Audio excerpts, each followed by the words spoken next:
Ladies and gentlemen, we'd better get underway because we have a lot to get through today.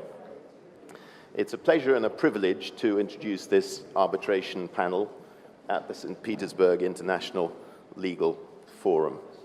And I hope you will agree that the forum is going tremendously well, and it's deeply satisfying that it is, even at a time of great international tension, when we watch the news, and every hour of every day and every night, nations seem to be vying and struggling with one another.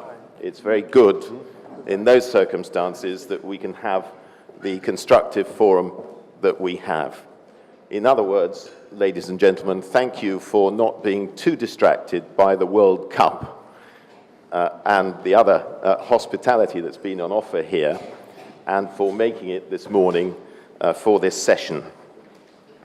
We have 8 speakers for you. One has been poached for another session before ours. He's so popular, but he will join us shortly. The speakers will make their presentations for about 18 minutes each. And because this is a long 3-hour session, I'm going to suggest that we have a 15-minute break after 4 speakers at half time. The speakers have been asked to do some homework. They will each address you on the trends in arbitration in their particular fields, how they see arbitration evolving, the challenges that they see to arbitration in the 21st century, and their views on what makes the ideal arbitration center. That's a particularly relevant question when we've got so many arbitration centers around the world that compete so vigorously. I'd like to introduce our first speaker, who will be Lord Hoffman. He's a very distinguished English lawyer. He began as an academic at my old college in Oxford University. It is indeed the old college. It's the oldest college there, which is not to say that Lord Hoffman is old. It's better put that he has more legal experience than most people, I think, here today. After a distinguished career as an academic, he switched to being a judge, where he was even more distinguished and was one of the most senior English judges in the House of Lords, now reconstituted as the Supreme Court. Lord Hoffman. Well, okay, can you hear me? Yes. As I say, I think I ought to disclose that I'm actually quite new to the scene.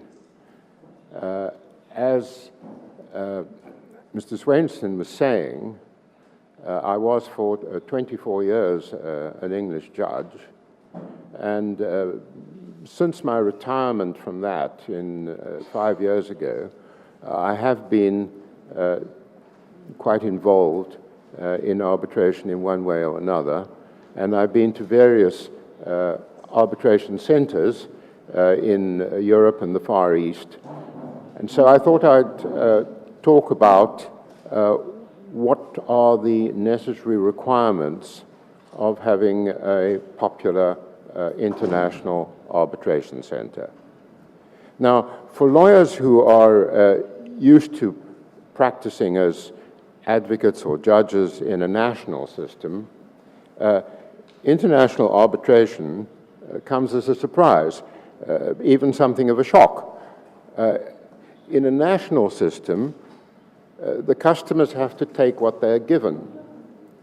They've nowhere else to go.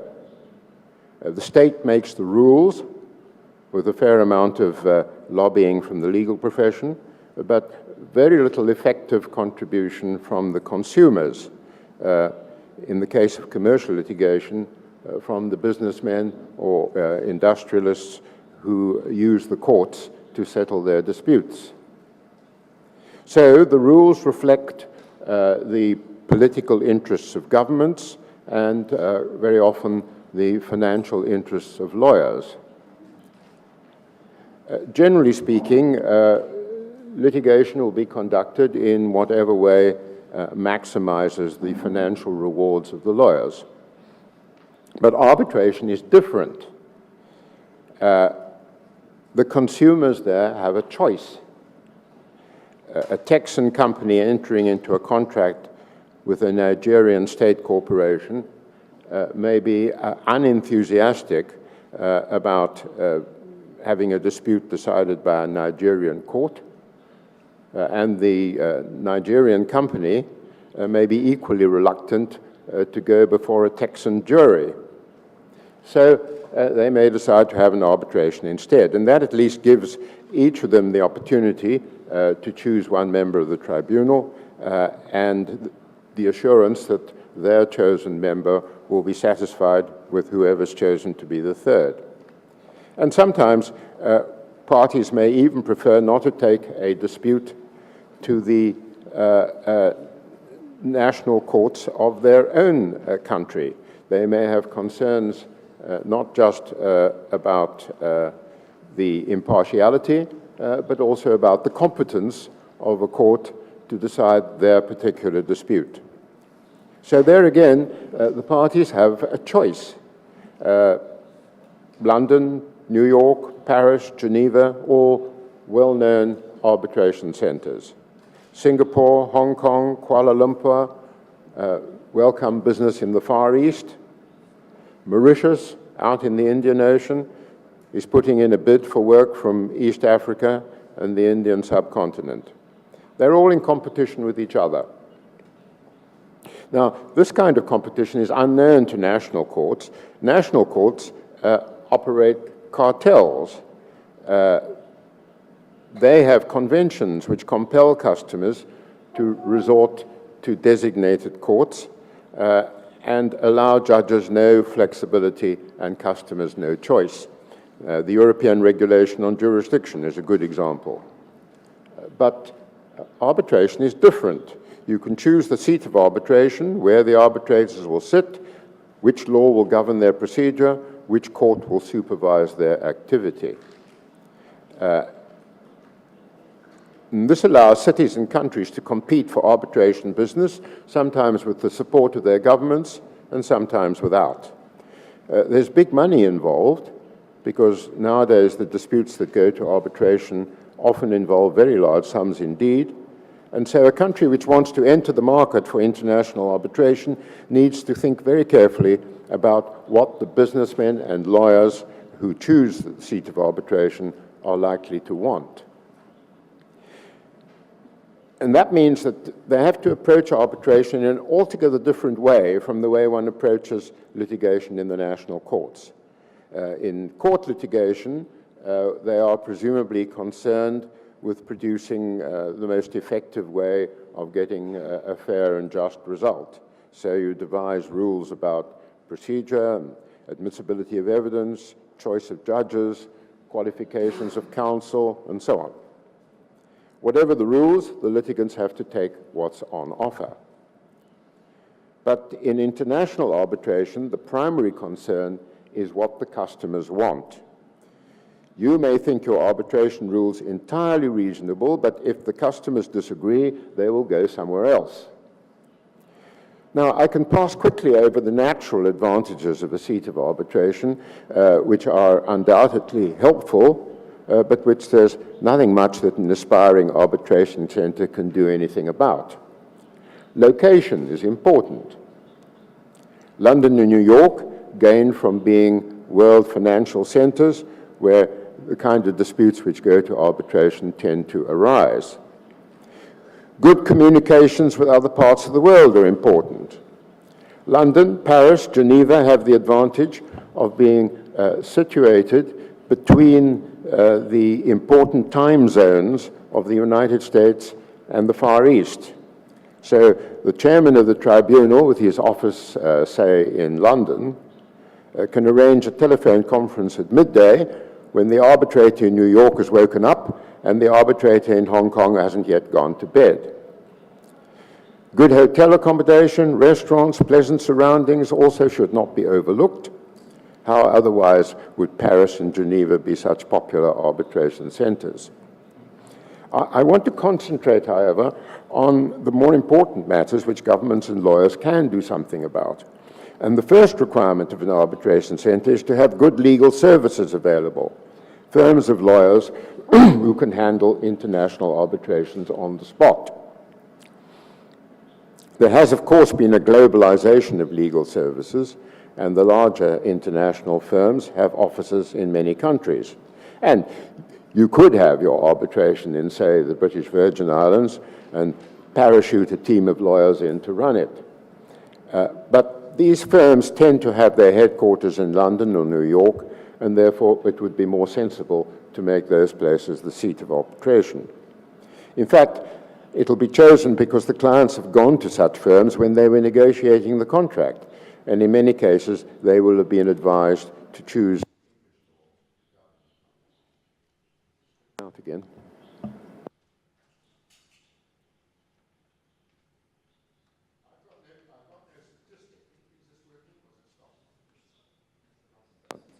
Right.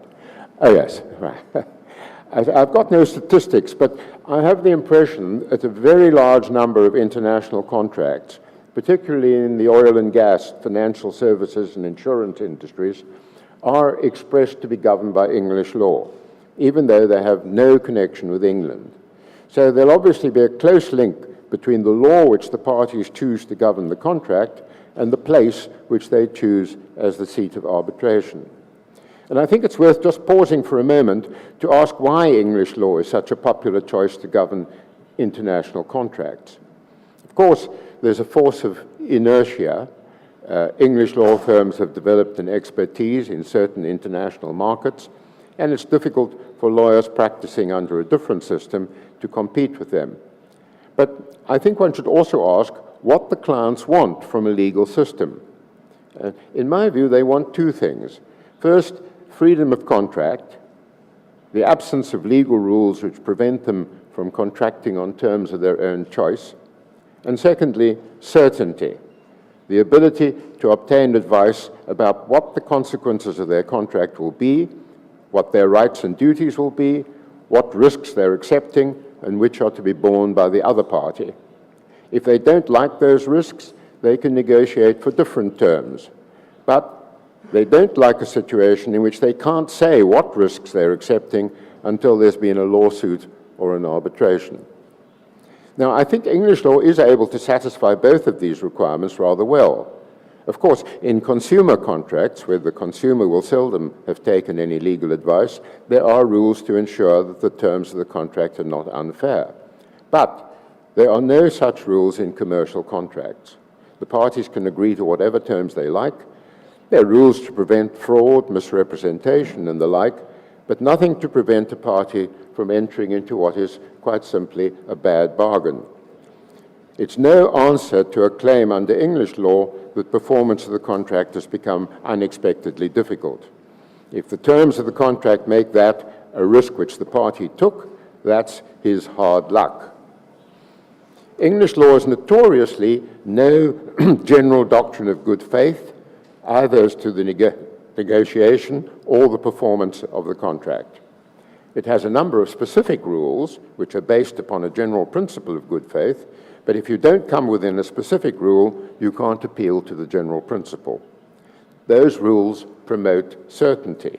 They reduce the risk that a party will be unable to enforce the contract according to its terms because a judge or an arbitrator thinks that the way things have turned out, it would be very hard on the other party if he could do so.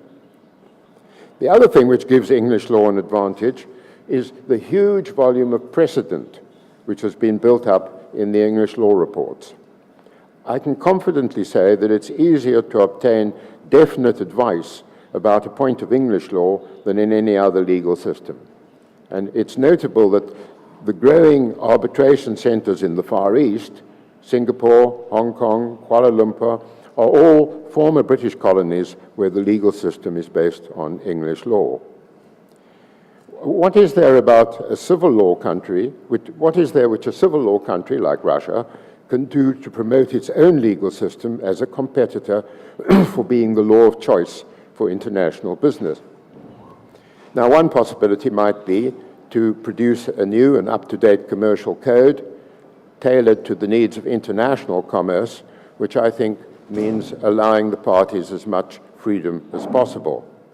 The European Commission has ambitions to produce a contract code for the European Union, which they imagine will supplant all national systems, including English law.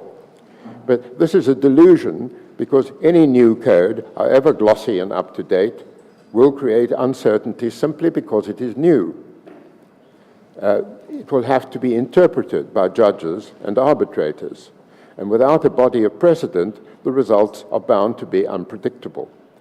And one reason why I think it's easier to get definite answers about English law is its fairly strict doctrine of precedent, that once an interpretation is being given to the law by a higher court, it is binding upon lower courts. So you can advise your clients with considerable confidence that if the matter goes to court or arbitration, that's how the law is likely to be interpreted. Of course, in some countries there are philosophical or political objections to such a system because it gives judges, in effect, a legislative power. I can see that there are areas of the law where this might be less desirable, but in commercial law, it promotes certainty.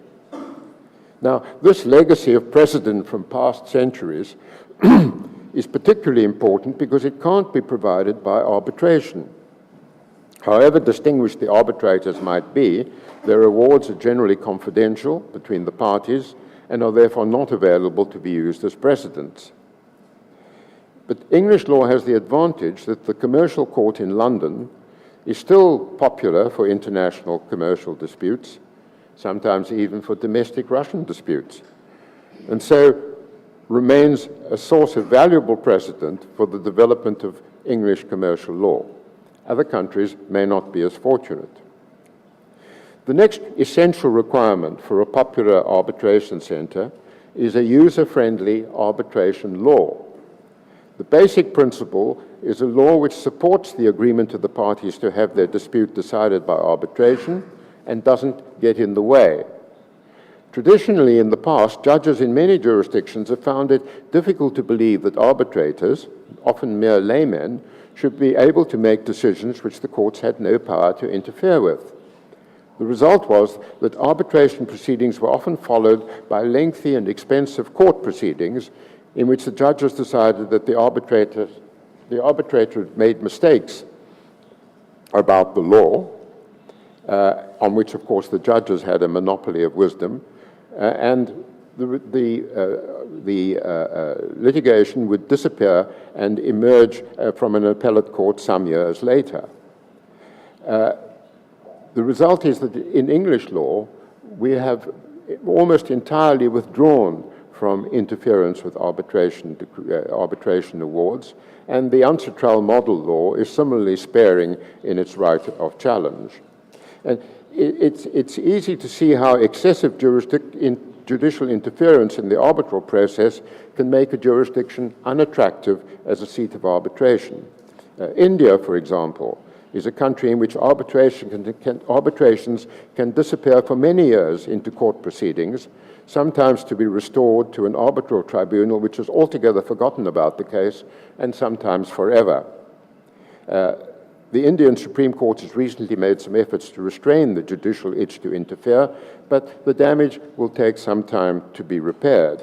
At the moment, no foreign company dealing with an Indian counterpart would be well advised to agree to an arbitration with its seat in India. The last thing I want to mention is the question of the rule of law. That is, it is extremely important to have a judiciary which will not, for one reason or another, perhaps for national reasons, try to find a way to frustrate the decision of the arbitration tribunal. The principle is that judges should decide cases impartially according to law and without regard to the economic interests of their government or a national company, or worse still, sometimes their own financial interests. And This question of the rule of law, I should say, is very much a matter of perception. It's not enough to have an independent and incorruptible judiciary. They must be seen to be independent and incorruptible. The English judiciary is, I think, seen by customers to be independent, and I like to think that reputation is well deserved. But on the other hand, if you take, for example, Hong Kong, it does suffer from the perception that it's part of China and that its judges may be subject to Chinese political influence. Now, I know, because I'm a member of the Hong Kong judiciary, that this is quite untrue. Nevertheless, it is a question of reputation, and it is extremely important that a country should be able to build up a reputation for its observance of the rule of law and the independence of its judges. Lord Hoffman, thank you very much indeed.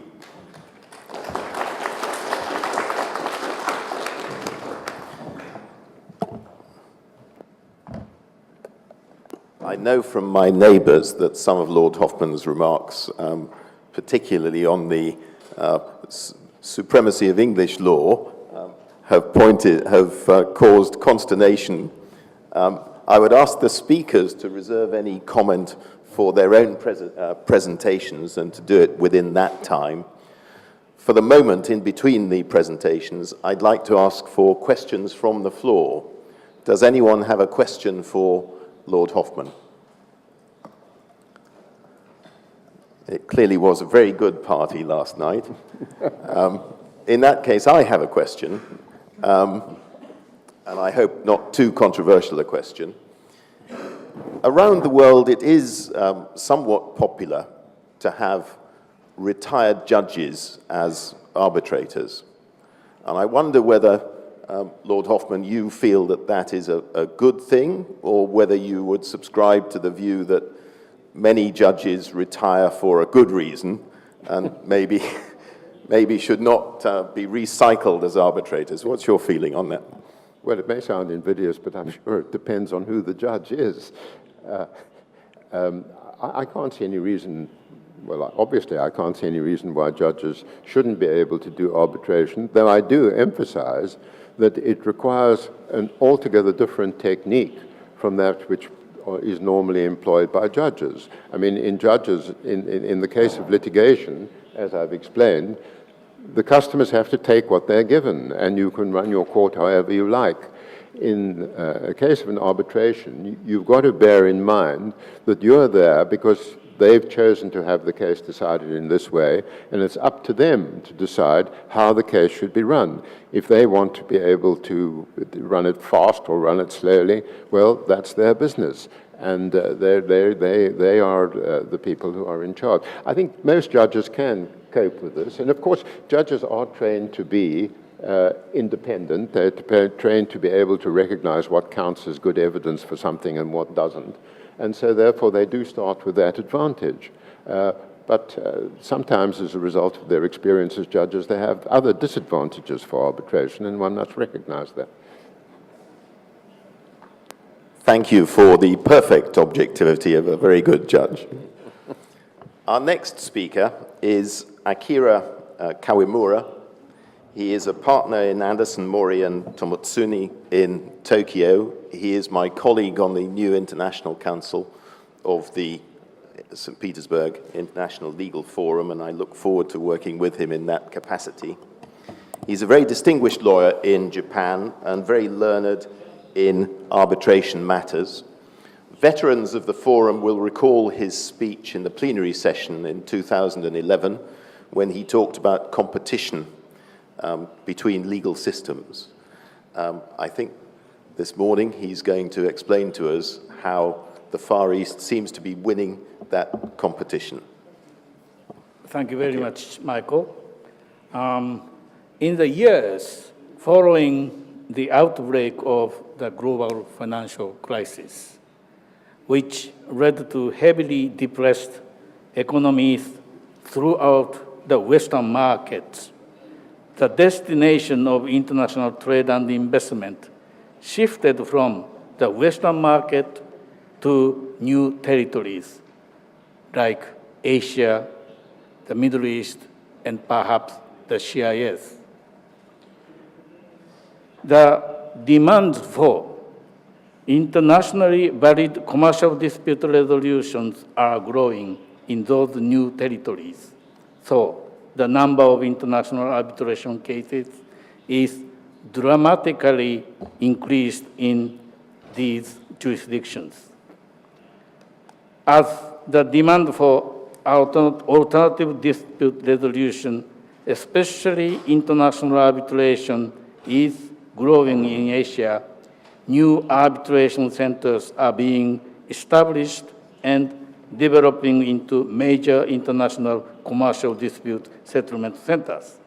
The Singapore International Arbitration Center, SIAC, to which my friend Lawrence Tay made a large contribution, is the most remarkable arbitration center in the region, according to the SIAC's 2013 annual report.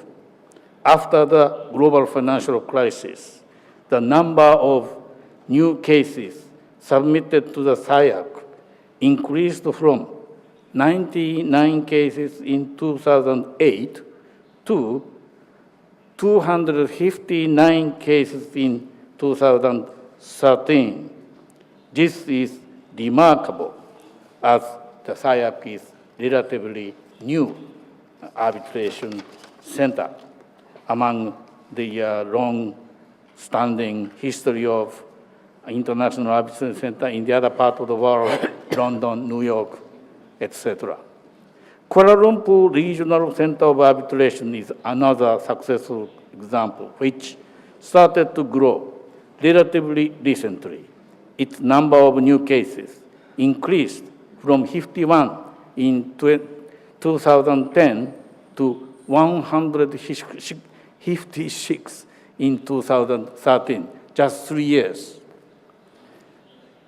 The Korean Commercial Arbitration Board also had a large number of cases in 2012, 360,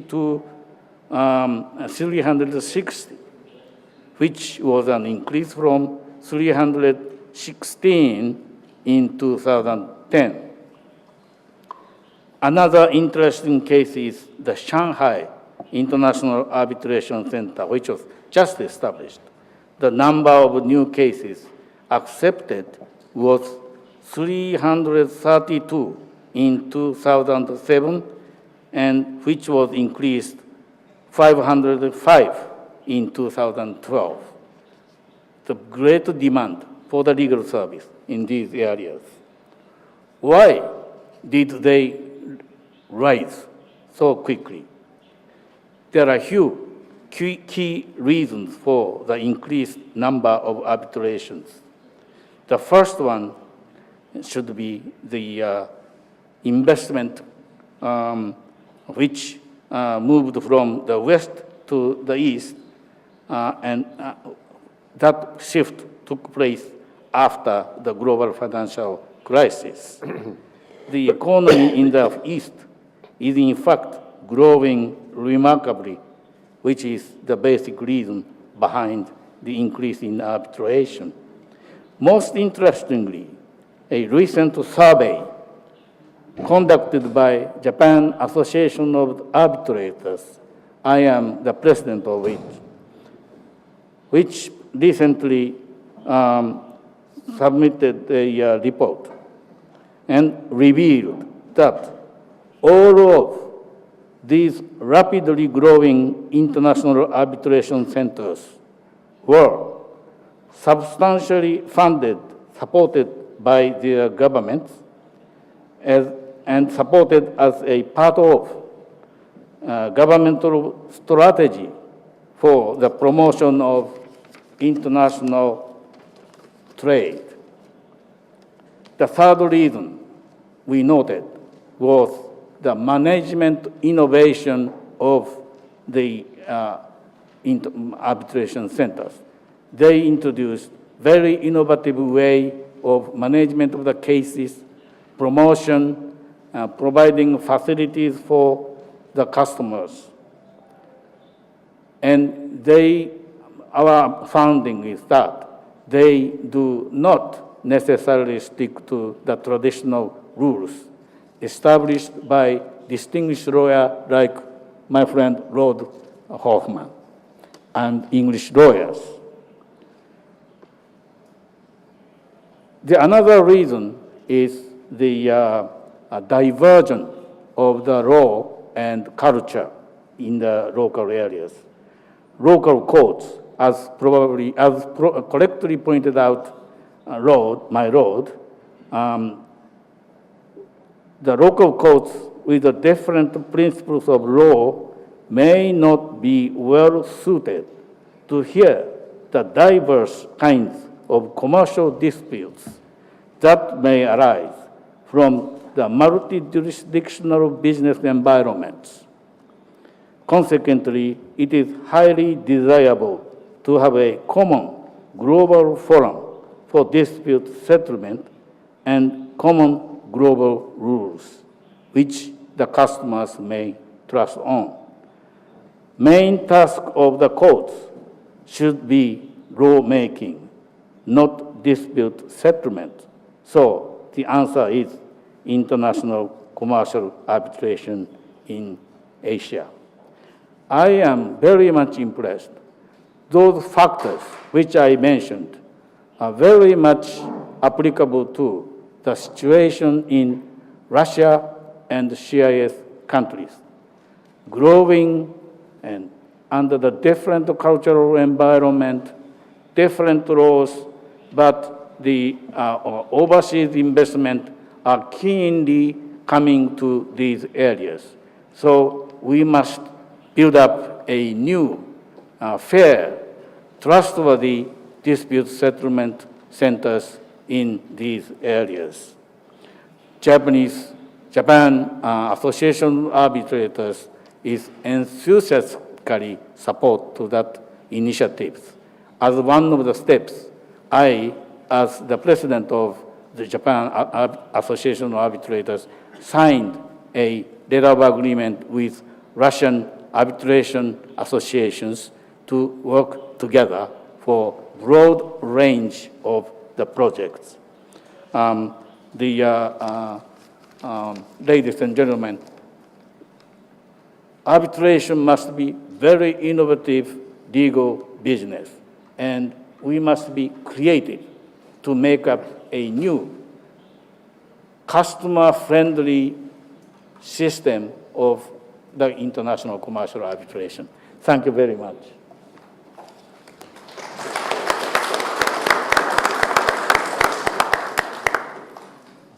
Thank you very much, Akira. I wonder if the audience has any view on whether there are specific cultural aspects to arbitration in different parts of the world that need to be respected, and whether the audience also feel that the old world approach is in need of serious development. Does anybody have a comment or a question for Akira? Again, an extraordinary party last night, evidently. In which case, one question from me. Akira, in terms of the disadvantages of, if I can call it, old world, old style arbitration for parties from the Far East, what is the clearest example of cultural difference in the approach to dispute resolution? Well, Lord Hoffman pointed out that a kind of good faith principle does not play a big role in the old traditional style of arbitrations. That is one of the points Asian clients are concerned about when they go to the arbitration. And very highly skilled development, like discovery, due diligence of arbitration process is also very difficult things. It costs too much. And once they they took an arbitration in that style of way, they have to have a huge, unpredictable cost to pursue that arbitration. Probably we should be able to provide flexible, less costly, less authentic style of arbitration to the our clients in the new territories, new areas. Thank you for that. Thank you. I think the old world is about to fight back because I see that Lord Hoffman has a comment. I only wanted to mention that about 30 years ago, I was counsel in an arbitration in London against a Japanese company, and the Japanese company had really no defense at all. They'd bought some oil and the price of oil had gone down, and they felt that this was rather unfair on them. And so after, I think, one day, we settled the case. My clients let them off the interest, and I think they agreed to pay the rest. And we all had lunch. And I sat next to the Japanese arbitrator, and he said, I can't understand the way you conduct arbitrations. In London, you seem to think the object of an arbitration is to decide that one party is right and the other party is wrong. He said, that's not at all the way we look at arbitration in Japan. We try to find some solution which will be satisfactory to both parties. Towards the end, we're going to have a discussion session, and maybe we can vote on some of these differences of perceived approach. But before we do, it's only fair that we hear again from the Far East, from Lawrence Tay, who's here from Singapore. And as we just heard, he is one of the architects of Singapore's terrific arbitral success as a rising center. And I would ask him to share the recipe with us. Lawrence. Thank you, Michael. Good morning, everyone. I'm very privileged and honored to be here speaking at this event. The topic I've chosen for my presentation this morning is the growth of arbitration and other dispute resolution mechanisms in Singapore. In short, I would like to share with you the Singapore experience. It may be relevant to Russia's hopes and intentions of building a dispute resolution center. And it also, I think, shows what's happening in Asia, if you use Singapore as an example. My presentation will be broken up into a few parts. I will first of all talk about the historical developments of arbitration in Singapore, the likely direction of alternative dispute resolution in future, challenges and opportunities for Singapore and the Asia Pacific, and then some thoughts about reform, progress, and design, how we are designing new dispute resolution institutions. But since the topic of this session is arbitration, I ask that when you hear me talk about other institutions or other forms of dispute resolution, like the International Commercial Court or mediation, you look at it both by themselves as well as in conjunction with arbitration, which is, at least in Asia, by far the most popular form of dispute resolution. 10 or 15 years ago, Singapore was not very well known for arbitration. Singapore had some advantages. It had a good geographical location and connectivity. It was a business-friendly place. It had good policies, good governance. There were quite a few international businesses headquartered regionally in Singapore. It had a good legal framework. It was hard on corruption. But Singapore was not at all a leader in arbitration. I think 15 years ago, if you asked anyone, where is the place to arbitrate in Asia, most people would say Hong Kong. No, not many people would say Singapore. And looking at ICC statistics, for example, Singapore was only the sixth venue Between 1991 and 2002, the SIAC, the Singapore International Arbitration Center, handled at most 100 arbitrations. Of course, many of you would have heard that Singapore is now a leading arbitration venue in the world. It is the third most preferred arbitration seat after London and Geneva. SIAC itself is the fourth most preferred institution after ICC, LCIA, and AAA. Our caseload has risen by about 240% from 2008 to 2012. So you are experiencing, or what you are seeing now is a very, very strong growth, both of arbitration in Singapore as well as the SIAC as an arbitration institution. In 2013 alone, SIAC handled 259 new arbitration cases, and it has an active caseload of about 619 arbitrations as at the end of last year. And of course, the value added to the Singapore's legal service sector has grown by 25% from 2008 to 2012. So a very, very sharp, strong, a very significant impact, both legally as well as economically for Singapore. What are the reasons, you would probably ask me, for the Singapore's success in arbitration? Well, I, for one, would say that we are still growing. We still feel that we can grow some more. We feel that we can offer something to the Asia-Pacific region, if not internationally.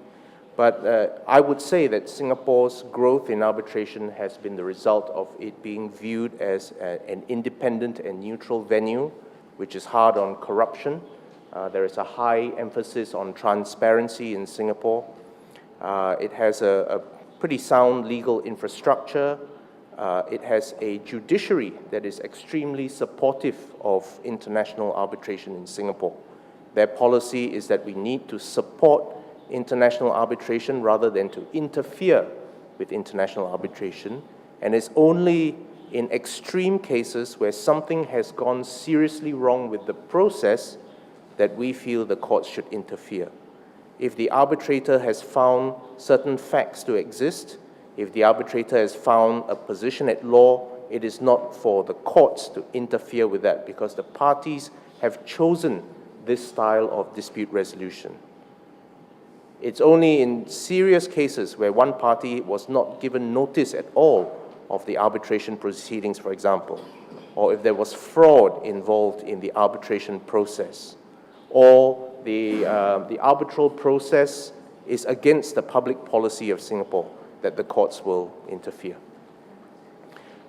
Singapore also has an increasingly open architecture for its legal profession. Any member of this audience can come to Singapore and conduct an arbitration. For international arbitration, the position of appearing in court is different, but in international arbitration, there are no restrictions on the kind of lawyer who can appear in international arbitration in Singapore. So a Russian lawyer who represents a Russian client or some other client, if the arbitration is Singapore, can come to Singapore, appear and argue. Similarly, an arbitrator need not be a Singapore lawyer. If you look at SIAC's panel, it is an extremely international panel. So you may not want a Singaporean to be your arbitrator, no problem. If you look at the SIAC panel, you can select from any number of non-Singaporeans as arbitrators. Arbitration is so open in Singapore that even for an SIAC arbitration, you do not need to select a member from the SIAC panel. As long as, if it's one arbitrator, both parties agree, or if it's three arbitrators, you appoint a certain person as your nominated arbitrator, that is fine for Singapore. Singapore has also built physical arbitration infrastructure. It is known as Maxwell Chambers. For those of you who come to Singapore, I encourage you to visit Maxwell Chambers. It is a It's actually an old building, but refurbished in a modern way to house not only the offices of the major arbitration institutions, but also provides many rooms for arbitration, from the very large rooms used for multi-party arbitrations and investor treaty arbitration to very small rooms for small arbitrations that do not require many people. There is a full service support in Maxwell Chambers. I see translation services offered here. You will be able to find that in SIAC as well, for those people who would prefer a translation in their ear as the proceedings go on. There is live transcripting available, there is audio recording available, and you have almost a concierge service in Maxwell Chambers to serve your needs. And for those arbitrating, may I also add that we have quite a beautiful arbitrators lounge, so that when the arbitrators are not sitting as arbitrators, they can relax and talk amongst themselves in the lounge. And one final thing that I would mention to be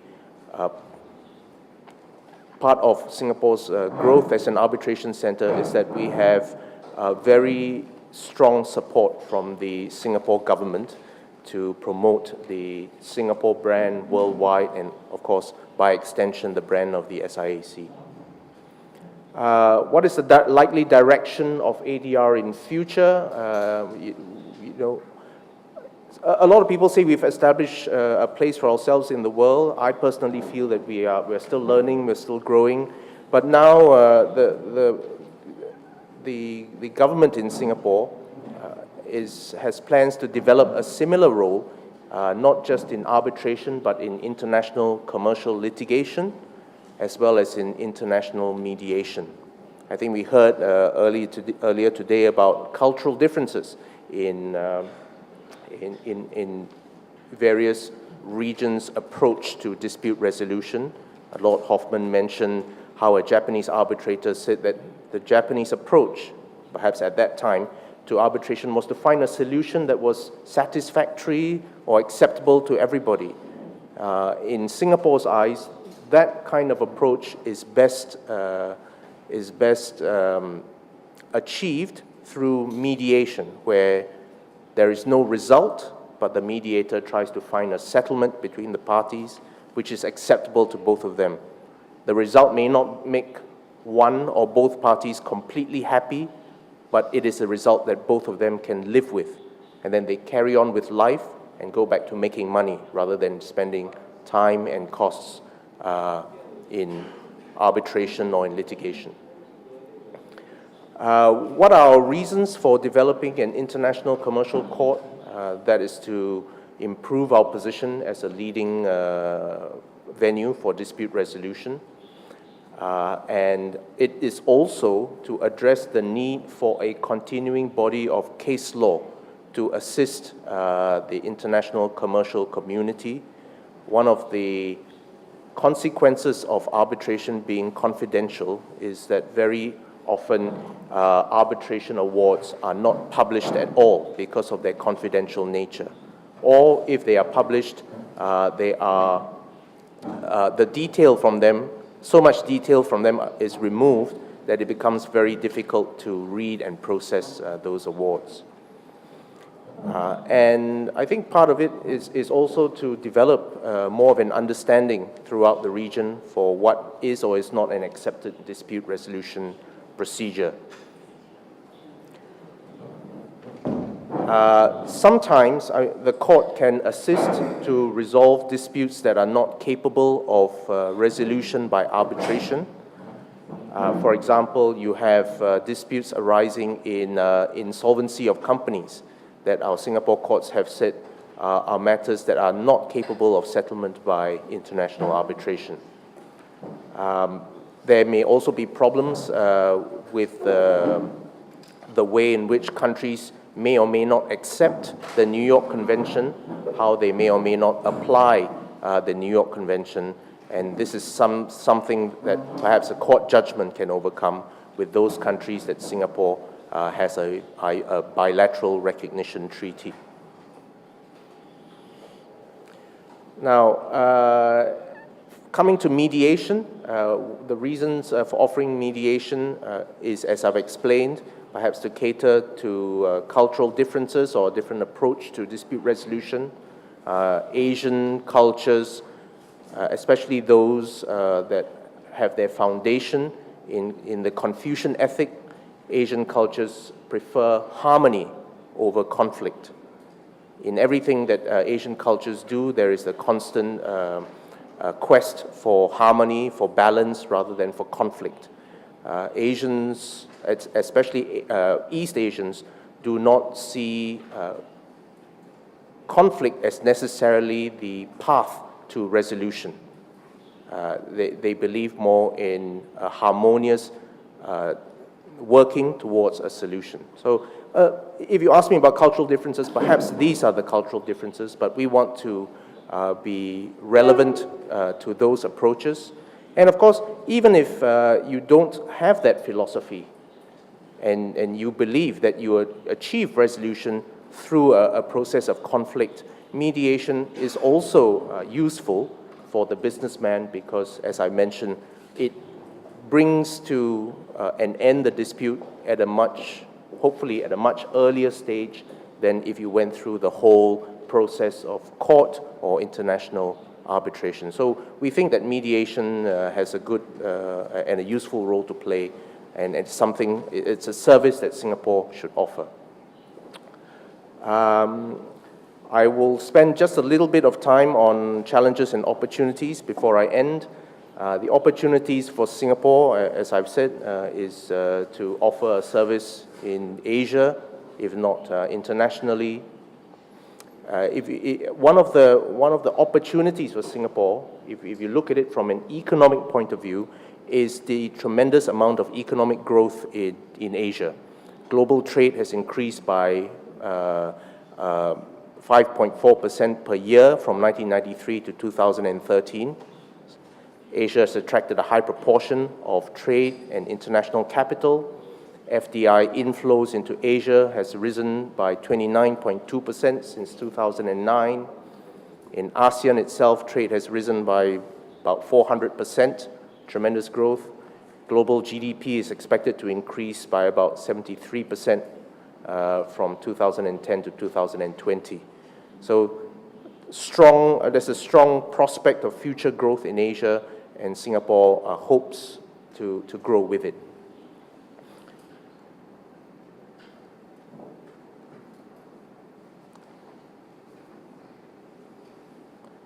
Coming back to Singapore's geographical position, which has always been one of Singapore's assets. In the old days, Singapore was in the middle of the trade routes between the East and the West and a convenient transshipment center. Today, Singapore is an airport hub, easily accessible to everyone in the region with many flights. And of course, those of you who come to Singapore would know that it's not a bad place to be. Okay. I think I've covered most of the topics, and I would end by saying that for Singapore to grow, it needs the region, it needs international resources to help Singapore to grow. Singapore cannot do it by itself. What it can do is offer an open architecture to allow people from outside of Singapore to come and use Singapore, and by extension to help Singapore grow as an arbitration center. We want talent like Akira Kawamura, we want talent like Lord Hoffman and the chair, Michael Swainston, to come and add to the quality of the legal services. And in that way, we all grow together. So that, ladies and gentlemen, is my presentation this morning on the Singapore experience to arbitration and what the future will hold in terms of Singapore's plans to offer itself as a dispute resolution center. Thank you very much.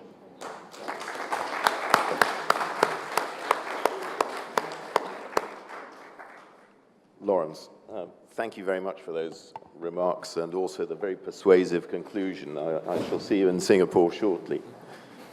I wonder if anybody has a question for Lawrence. Yes, there's a question in the middle. I think there's probably a microphone which can be brought to you. Or I can just shout.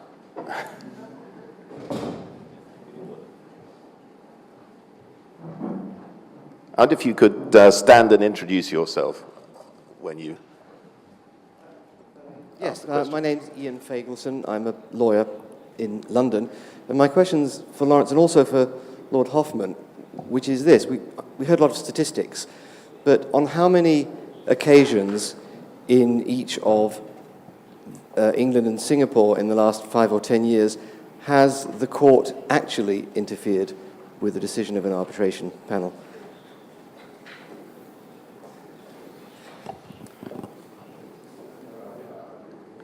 Lord Hoffman, could you press the button, please? You won't be any better off now that the button's on, because I simply have no idea of the statistics about interventions by the court in arbitrations. Perhaps I can help on that, having intervened in one or two.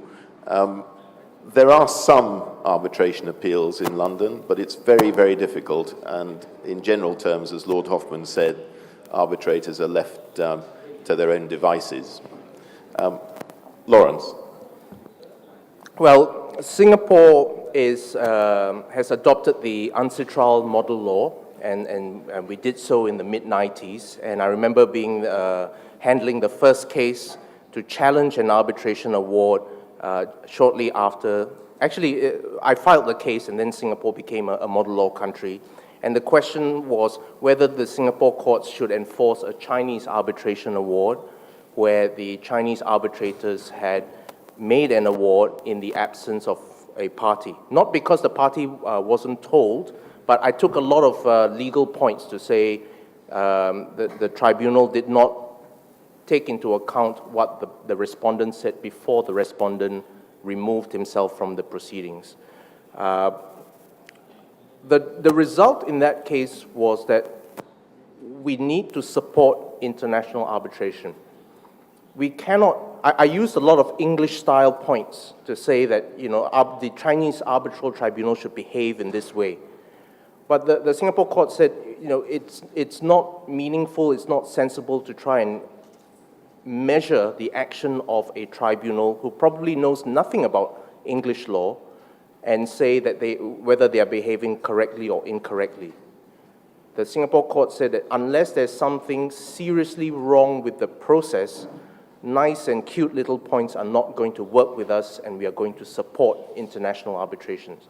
So from 1995 to, I say, about 2010, there was a strong sense that the Singapore courts wanted only to support international arbitration, to the point where we got worried because people were saying you can never challenge anything in Singapore. Singapore will just blindly enforce any arbitration award. But from 2010 onwards, we see the Singapore courts being more considerate about the complaints actually brought to them. And this time the complaints took into account that one had to be supportive of international arbitration. But the points made were that a party was not properly heard. The points made were that this arbitration agreement is faulty in the sense that it didn't make sense in how the agreement would operate. And in those instances, the Singapore courts had to intervene and to say, yes, we will not enforce this award because we feel that the claimant or the respondent was not properly heard. So we are seeing instances where the Singapore court, especially the Court of Appeal, has said it will not enforce an award, or it's actually set aside an award. But by and large, the Singapore courts remain quite supportive of international arbitration, and anyone who goes to the High Court to set aside an award or to get it to refuse enforcement of an award will have to take into account, will still have to take into account the general approach by the Singapore courts that one must be supportive of international arbitration. Thank you. Now that I've had the opportunity to think about it a bit more, I can give you slightly more information. The English courts have given a number of decisions in support of arbitration agreements, in the sense of making injunctions against parties to an arbitration agreement to restrain them from starting national proceedings in some other jurisdiction, anti-suit injunctions. We've been told by the European Court of Justice that we're not allowed to do that in cases where the other proceedings are in some other member state, but outside the European Union, we still grant anti-suit injunctions to support arbitration agreements. There was also very recently a case in our Supreme Court in which the court decided that the arbitral tribunal was wrong in saying that it had jurisdiction over a party and saying that that was a matter which the court could decide just as well as the arbitration tribunal. So that's one example of interference, I suppose.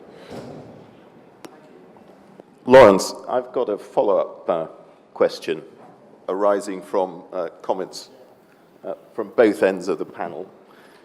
We've heard that one advantage of common law arbitration systems is the body of precedent of decided cases which illustrate the law and mean that lawyers can give advice based on what's been decided before. Now, I know that much of that law in the Commercial Court in London was developed through appeals from arbitration in days when appeals were much easier in arbitration to the court. Lawrence, you've pointed out that an attractive feature of arbitration is that arbitral awards are not published. Does this mean that we're riding the crest of a wave and that we're destined to crash down because we're no longer developing our jurisprudence when decision-making is secret?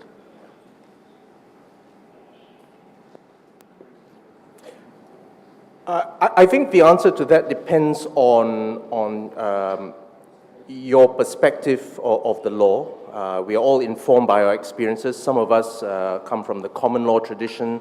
Some of us come from the civil law tradition. Common law lawyers have very few codes or very few comprehensive codes. They rely on cases, they read the cases, and then they advise their clients that this is the position at law, or at least this is the position where the law is going. I think the approach in civil law is a bit different. You first look at the code to see if there is a clear answer, and if there's not, then you look at the cases to try and interpret the code.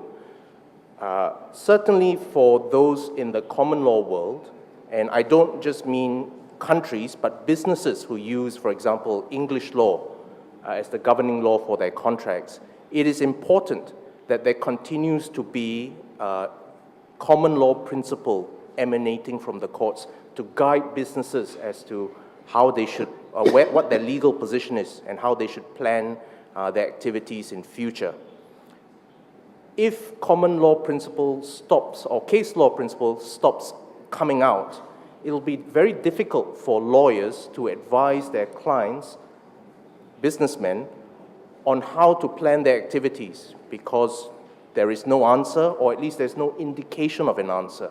So that was the concern that we had in Singapore about international arbitration, that as Asia is growing and Asia is relying a lot on common law laws like English law, maybe sometimes Singapore law, there should continue to be some guidance, and hence the need for an international commercial court. Thank you very much. We have another question from the center of the hall, if the microphone could come here. Do we have the microphone anywhere? David? This is Deputy Chair of the Supreme Court of Vietnam, and I'll translate his question. The question is, if the parties have selected their version of arbitration in the contract. But they didn't decide which center of arbitration they will appeal to, they will go to. How is it, how the decision is made? This is the first question.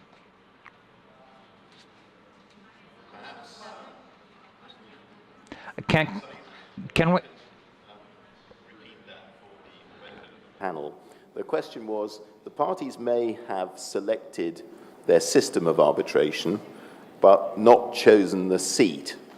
And the question was, how then is the seat settled? I wonder if anybody on the panel would like to volunteer an answer to that. I think it's a difficult question in the abstract without particular facts.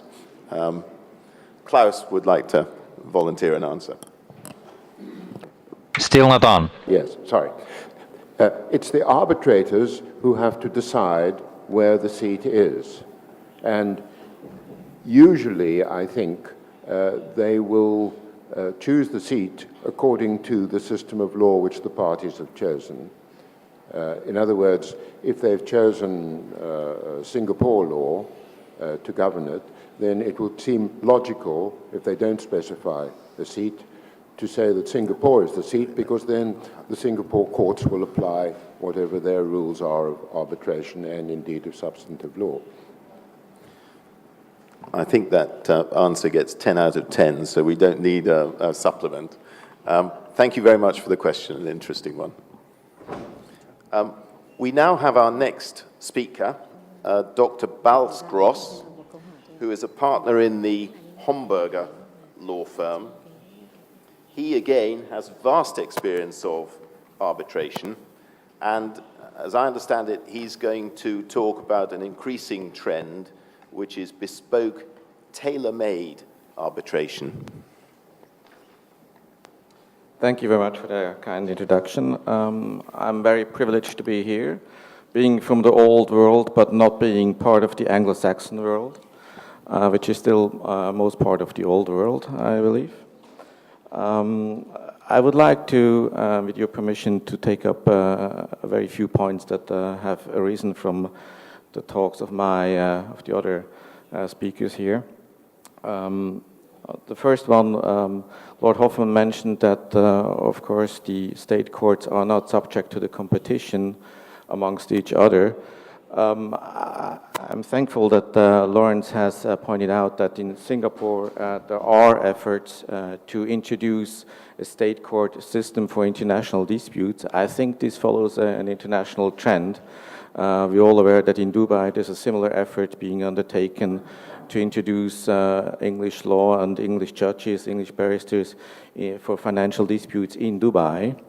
There is an effort in Germany going on to allow for English proceedings to be conducted in Germany in the English language, whatever a lawyer you want to have. Even in Switzerland, where I'm coming from, the patent courts, for example, or the commercial courts would allow hearings to be conducted in English. And I think this is a clear sign that international arbitration is being very successful, so that the commercial judges feel the pressure from the arbitration and feel the need to adjust. And one of the reasons why international arbitration is so successful is that best professionals would like to conduct international arbitration, and of course because it's so flexible. As I said, I'm coming from Switzerland, which is a very important international arbitration center, not being part of the Anglo-Saxon world though. And you also know that Switzerland is the country of the bookkeepers, so I can also add something on the statistics on challenges.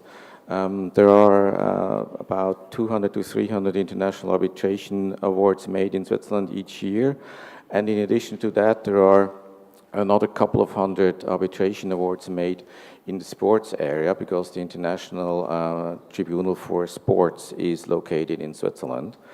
And these are all being challenged to the same court. And if you look at the statistics, then you see that about 7% of all international arbitration awards are being cancelled by the Swiss Federal Tribunal. This is a very fast proceeding. It's done within 4 months when the Swiss Federal Tribunal will say whether the arbitration award will stand or not. And the interesting thing is that most of the cancellations are coming from the sports world, which means that the quality in the commercial arbitration world is much better than the quality in the sports world, where the group of people conducting these arbitrations is much smaller, there's much more problems with the proper procedure and so forth. Let me also say something about English law. There was how important English law is. It is, of course, very important. But for all countries with civil law experience and tradition, it may also be important to know that if you look at the statistics from the ICC court, that English law is being chosen in about 15% of the cases. Same is true for Swiss law. Then the third largest group would then be the US law, and then there would be German law.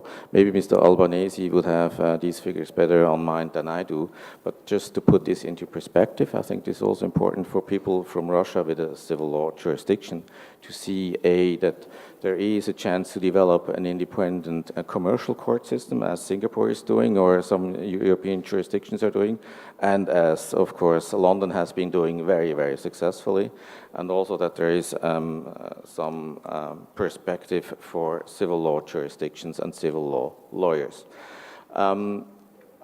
As the chairman said, I would like to talk about the expansion of international arbitration in another area, that is into the area of disputes in financial markets and M&A disputes. Could you put up the slides? Yes, thank you.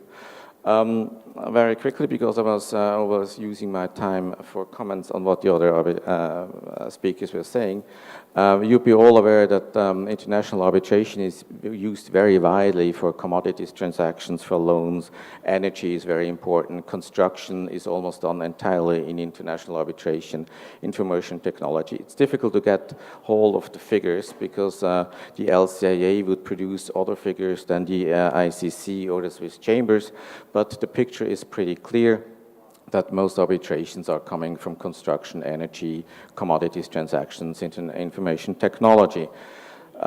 This is also goes along with what the people think. I have taken the Queen Mary PwC statistics, and you see that in energy, most people would favor arbitration and would only go to court, state courts in 20% of the cases. In construction, only 11% of the people would go to state courts, whereas in financial markets, M&A disputes, state courts are still very much important. There, the state court litigation is almost 60%. If you look not only at the industries, but look at what kind of contracts are being put into international arbitration, here I have the best figures from the Swiss Arbitration Center. Then, of course, purchase contracts, distribution contracts, joint ventures, shareholders disputes, and service agreements are very, very important. Agreements on the purchase of shares, SPAs, only amount to 9%, which is quite a contrast to their international importance, at least for the legal business. There is an ABA figure that says only 15% of all M&A contracts have all-encompassing arbitration clause in them. That would not be my personal experience. In Switzerland, most international M&A agreements have an arbitration agreement. It seems to be that the US experience is different. If there is an arbitration clause in an M&A transaction agreement, then these arbitrations are primarily used for price adjustment disputes. They're very often combined with expert determination, in particular in connection with closing accounts disputes. for earn-out disputes or the post-closing M&A disputes, but hardly ever for disputes about the buyer's remorse, when the buyer wants to chicken out of the transaction and does not want to close. Then these are typically transactions that do not go to arbitration. They may go to litigation in the US, where the Delaware courts have developed a very good system to cope with these issues, but they tended not to go to arbitration. And I will be saying that this is going to change, and there's a new market out there in international arbitration. The reasons to go to arbitration, if you ask people in energy and construction, they say the neutrality of the courts are very important, the flexibility of the courts is very, very important, the arbitration courts, confidentiality, and maybe speed. For the financial markets and for M&A disputes, it's expertise, and then expertise, and then speed, and then speed. And speed is very important in these M&A transactions because the time between the dispute has arisen or the contract is being made and the time a decision has to be made should be less than 6 months. That figure is not coming from me. I did not invent it. It's the people who are doing the M&A transactions, and PwC and Deloitte and KPMG are saying that 6 months is the maximum. Otherwise, the uncertainty about the transaction lingering out there will kill the transaction by itself. So 6 months is the threshold, and expertise, there's very specialized expertise, accounting expertise, M&A expertise that is necessary for these type of disputes. And I believe there is a new phenomenon out there, or several phenomena out there. For example, in financial markets disputes, there has been quite an important movement. I can tell you that in Switzerland, the Swiss banks have a project according to which they would offer arbitration for all small, medium, and large investors. The goal for the Swiss banks is to get out of the so-called Brussels or Lugano Convention that allows every investor to file a lawsuit in his home country under certain rules, and the goal is to get out of this system. The proposal is that they would conduct an arbitration in 3 days. The Swiss banks would pay the costs. There would be a binding determination by an arbitration panel. Then there has been introduced a new specialized organization by the name of Prime, and the ISDA arbitration guide has said that arbitration should be or could be used very well for ISDA agreements. Then there's also a generally increased use of arbitration in M&A disputes, generally in Switzerland and in international disputes that are conducted in Switzerland. For example, there was a big acquisition by Novartis, a big Swiss company, from Nestle of a US business by the name of Alcon with a value of several billion US dollars. And they have introduced very intricate, flexible arbitration agreements in their contracts. As I said, the threshold to conduct a dispute in M&A disputes is the 6 months time span that you have available until the determination. And if you look around which court will provide that service, I'm comfortable saying that the Swiss court would not be able to do so. I think the London High Court, despite its quality, would also struggle with coming down with a binding decision in that time frame. There has been some precedent in Delaware in recent buyer's remorse cases where they were able to conduct a proceeding very quickly with 6 days hearings until the determination, for example, in the Huntsman case, but this would not apply in the rest of the world. Ordinary arbitration is not adequate because a Swiss arbitration would take between 12 and 18, maybe 24 months. Fast-track arbitration, which is very often used in Switzerland nowadays, takes approximately 7 months on average, so would also be too long and maybe also subject to a interference by the parties. So what has arisen as a new practice are special arbitration agreements, and I think that's a very good a very good example for where arbitration should be moving in order to continue so successful as in the past. It has certain features that should be introduced in international arbitration. I'm sure will be introduced in international arbitration soon. So you have this special arbitration agreement with an arbitration clause, a predetermined list of arbitrators that is being agreed at the time the M&A agreement is being signed. In the Nestle Novartis case, it was a panel of 12 arbitrators who agreed to act as arbitrators for that M&A transaction and not to take on a conflicting case during a time span of 6 months.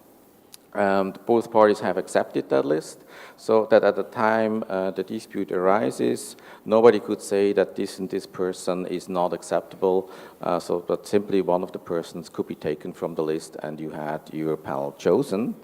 Then there is a predetermined procedural timetable, very demanding for the lawyers, which would require the lawyers to be have large teams and be very knowledgeable in their in that field of law, with only 20 or 30-day time limits that would lead to an arbitration award in 90 days. And there's also a predetermined summary procedural rules that lead to a front-loading of the entire proceeding, so that the parties have to plead their case in the first submission, have to add all evidence. Then there is a hearing with oral pleadings, hopefully prominent English Queen's Counsel, and the oral evidence will be taken there, and immediately thereafter the arbitrator will decide the case. And that is then also, if the parties are not from Switzerland, then they can waive the appeal to the Swiss Federal Supreme Court.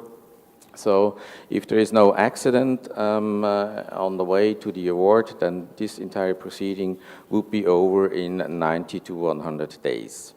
There is 2 good examples of this and 1 bad example where the plan did not come through, where the proceeding could not be conducted, but the 2 other cases, they were conducted in such a short case, short time frame. In the one case where it could not be conducted, it was simply because the 2 parties determined that they did not want to comply with the procedural timetable. This just as an example as to how flexible arbitration could be and how international arbitration could explore new areas, and I think it's certainly a growing business. Thank you. Thank you very much, Dr. Gross. I wonder if we have any questions for Dr. Gross from the floor. Yes, could we have the microphone over here, please? Thank you. Lucio Colantuoni, Professor of Law, of Contract Law at the University of Milano, CAS arbitrator in Lausanne. So I appreciate the presentation of Mr. Gross about some examples about the procedures that were taken into consideration in Switzerland. I must argue about his comment having to do with the sports arbitration and the poor quality of the awards. First, some numbers. The Court of Arbitration for Sports dealt with something like 5,000 cases from the beginning of his activity, and out of them, only 5 or 6 cases were positively challenged at the Supreme Court of Switzerland. So I believe it is a small number. Second, I think that this positive result for very few cases does not have to do with the number and the profile of the arbitrators, because in my knowledge, excluding me, there are very prominent arbitrators there. Professor Lalive was there, Lord Beloff is there, Professor Haas is there. I think it has to do with the subject, the nature of the sport arbitration, that is mostly doping cases that are very, very difficult because they have to do with personal rights. And then also when we deal with contracts, a few contracts are commercial contracts. They are mostly labor or employment contracts, where arbitration is very, very difficult, because when you issue an award and you have to sanction, an employee, and so it is very difficult then to have the award enforced. So thank you very much. Thank you. I think that was more of a comment, a helpful one, than a question. It's certainly the case that sports arbitration is controversial, as are sports themselves, and if anybody wants the proof of that, I suggest the bar of the Grand Europe Hotel very late this evening, when England will be playing football. There will be lots of views expressed, I'm sure, and no easy resolution. Well, we've had our fourth speaker. I did promise a short break at half-time. We're running a few minutes late. I'm going to suggest that we stop for 10 minutes, we open the doors, we let in some air, then we resume, and we have our next four speakers, who are at least as interesting as the ones you've already heard. Can I suggest that we open the doors, stop for 10 minutes, and then we'll resume. But please don't go too far. Be back to start by 22. Thank you. Yes, I think so. Can I ask you?